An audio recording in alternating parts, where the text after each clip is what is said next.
actually working a lot at the moment on abstract painting, and how I can, take the idea of abstraction and layer it with more irony and break it down and process it in a way through the philosophy of Lobster land. So I'm definitely working on abstract paintings, like sort of figure paintings. Yeah, I'm also working a lot in bringing to life a lot of my my aesthetic within the paintings in three-dimensional form as well.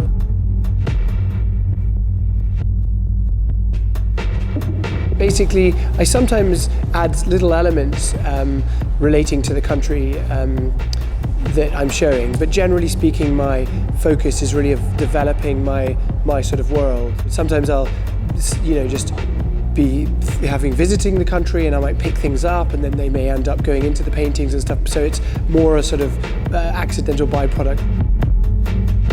Generally speaking, I think my works are quite accessible.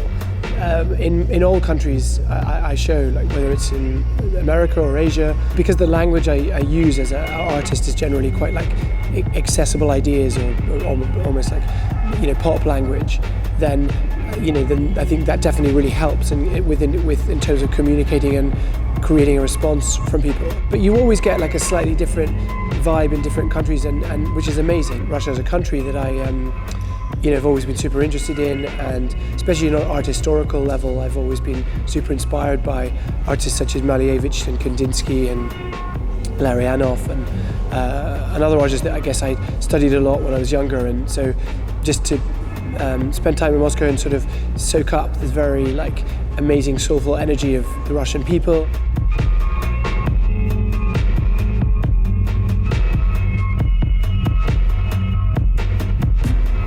Certainly virtual reality is a fascinating dimension of contemporary culture.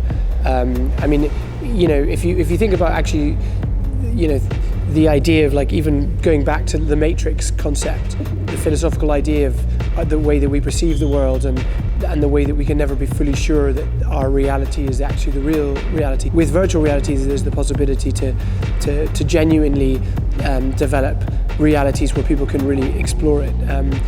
It's definitely super fascinating. I'm really fascinated by it, and the first time I sort of created Lobster land in virtual reality, and actually I was in it, and thinking like a painter in a virtual reality world was really interesting, because it just felt to me like a groundbreaking space for possibility and to reinvent the possibilities for art, really. So for me, that's why showing the video games and the projections of Lobster land is so important, even though they're quite early on in the development.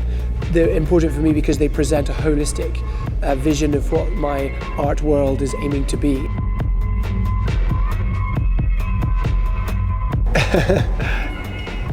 Yeah, that's a good question. I like that question. The Lobster's alter ego, what would that be?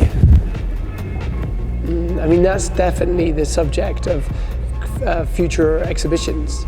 It could well, I don't want to answer rashly on that question. I want to take time to consider it.